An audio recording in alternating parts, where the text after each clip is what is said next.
জিন্দাবাদ জিন্দাবাদ ইসলামী আন্দোলন বাংলাদেশ حامدا ومصليا ومسلما اما بعد فاعوذ بالله من الشيطان الرجيم بسم الله الرحمن الرحيم واعتصموا بحبل الله جميعا ولا تفرقوا صدق الله مولانا العظيم ইসলামী আন্দোলন বাংলাদেশ বাংলাদেশের আমির সৈয়দ মোহাম্মদ রেজাউল করিম পীর সাহেব চরমনার পক্ষ থেকে ঈদ শুভেচ্ছা 1 নং চৌদ্দপুর ইউনিয়নবাসীর সর্বস্তরের জনগণের প্রতি। এবং আজ আমরা পুনর্মিলন অনুষ্ঠানে ঈদ পুনর্মিলন অনুষ্ঠানে এবং হুন্ডা শোডাউনের মধ্য দিয়ে আমরা সর্বস্তরের জনগণকে জানিয়ে দিতে চাই, আমাদের পীর সাহেব চরমনার পক্ষ থেকে একটি মেসেজ দিতে চাই। সেটা হলো, এই দেশ বারংবার দুর্নীতিতে চ্যাম্পিয়ন হয়েছে।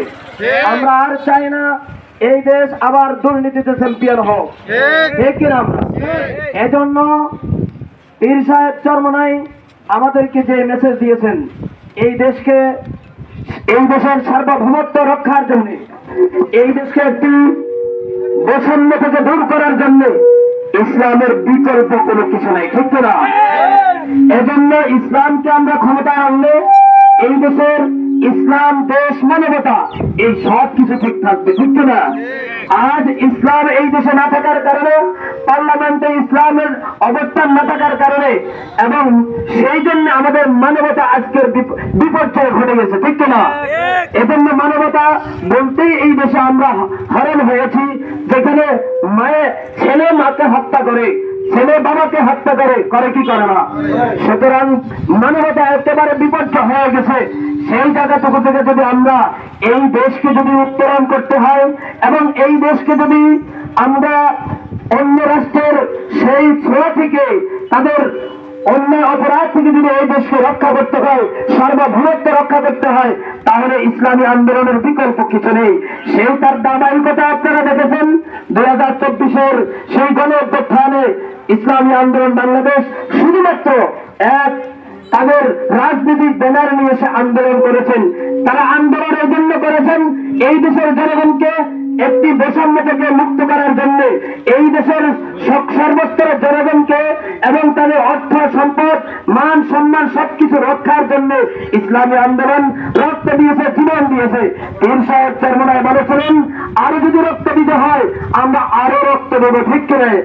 এজন্য আগামী দিনে ইসলামী আন্দোলন বাংলাদেশের আমির পীর সাহেব চরমনার পক্ষ থেকে আমরা আপনাদেরকে দাওয়াত দিচ্ছি, আগামী দিনে জাতীয় সংসদ নির্বাচনে, স্থানীয় নির্বাচনে হাত পাকা প্রতীকদেরকে যদি আমরা বিজয় করতে পারি, তাহলে হাত পাকার প্রতীকের মধ্য দিয়া এবং নেতাদের মধ্য দিয়ে এই দেশে আবার সুন্দর সমৃদ্ধ একটি রাষ্ট্র দেখতে পাবে ইনশাআল্লাহ। আল্লাহ পাক রব্বুল আলামিন আমাদের সকলকে এই দেশকে একটি সুশীল সমৃদ্ধ একটি রাষ্ট্র গড়ার সহযোগিতায় সকলকে এগিয়ে আসার তৌফিক দান করেন।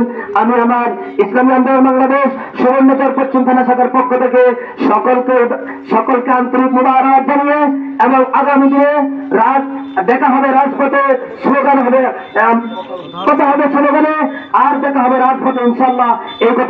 এই কথা বলে আমি আমার সংক্ষিপ্ত আলোচনা শেষ করছি। আসসালামু আলাইকুম ওয়া রাহমাতুল্লাহ।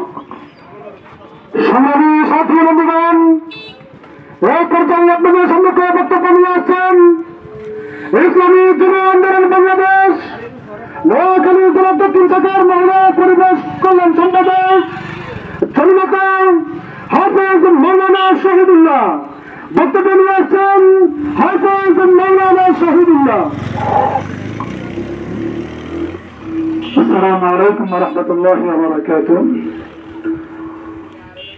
সমাবেত সংক্ষিপ্ত নামাজের সময় হয়ে গেছে, দুপুর বেলা। আমরা আপনাদেরকে বিরক্ত করব না, আমরা শুধু এই কথা জানিয়ে দিতে চাই, বাংলাদেশ স্বাধীনতার 54 বছরে পা রেখেছে।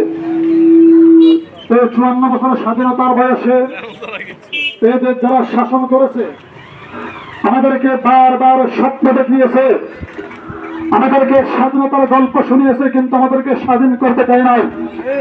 আমাদেরকে স্বপ্ন দেখিয়েছে সুখ শান্তির, কিন্তু এদেশের মানুষ সুখ শান্তি পায় নাই।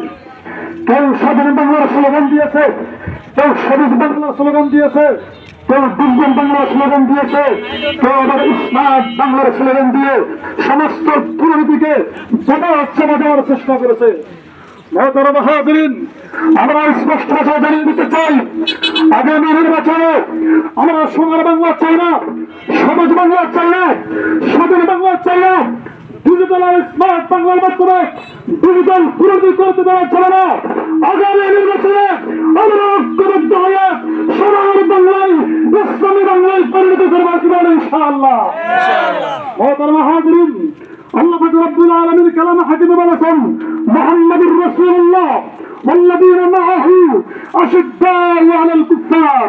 মুহাম্মদুর রাসূলুল্লাহ সাল্লাল্লাহু আলাইহি ওয়াসাল্লাম এবং তার সাহাবীদের বৈশিষ্ট্য ছিল ইসলাম, দেশ, মানবতার জন্য যারাই তাদের পক্ষ নেবে তাদের সাথে বন্ধুত্বের আচরণ হবে, আর যারা ইসলাম, দেশ, মানবতার বিপক্ষে দাঁড়াবে তাদের সাথে তরবারি দিয়ে মোকাবেলা হবে ইনশাআল্লাহ। আগামী নির্বাচনে পীর সাহেবের চরমাই দাওয়াত ব্রিগেডের পক্ষ থেকে আমাদের স্পষ্ট ঘোষণা, ইসলাম, দেশ, মানবতা এই তিনটি জিনিসকে সামনে রেখে যারা ইসলাম, দেশ, মানবতার জন্য আমাদের সাথে একাত্মতা পোষণ করবে আমরা তাদেরকে বন্ধুত্বের জন্য বুক বেড়ে দিব, তাদেরকে আমাদের বুকে জড়িয়ে দিব। আর যারা ইসলাম, দেশ, মানবতার বিরুদ্ধে কথা বলবে, ইসলাম, দেশ, মানবতাকে বিসর্জন দিয়ে শুধু ক্ষমতার বাড়াবাড়ি করবে, আমরা সাহাবায়ে কেরামের মতো বাজারের ময়দানের ভূমিকা নিব, উহুদের ময়দানের ভূমিকা নেব ইনশাআল্লাহ। ওয়া তাওফীক ইল্লা বিল্লাহ। আসসালামু আলাইকুম ওয়া রাহমাতুল্লাহ।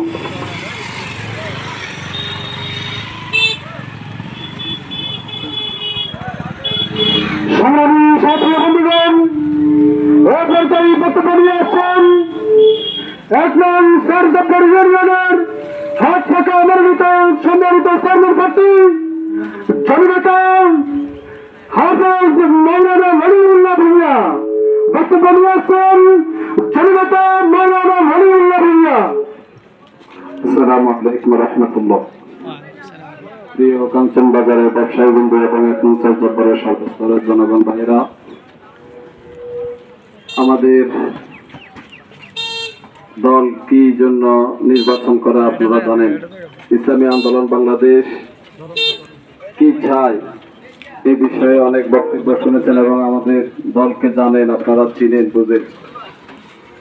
2024-এর গণ অভ্যুত্থানের পূর্ব থেকে নিয়ে এবং গণ অভ্যুত্থানের স্বৈরশাসক বিতাড়িত হওয়ার দিন পর্যন্ত ইসলামী আন্দোলন বাংলাদেশের রাজনীতিকের ব্যানারে একমাত্র দল ইসলামী আন্দোলন ময়দানে ছিলেন এবং পীর সাহেব চরমনাই সিফা সালার ভূমিকা পালন করেছেন। তিনি বলেছেন, যদি আমি শহীদ হয়ে যাই, আমার পরে যারা জীবিত থাকবে তারা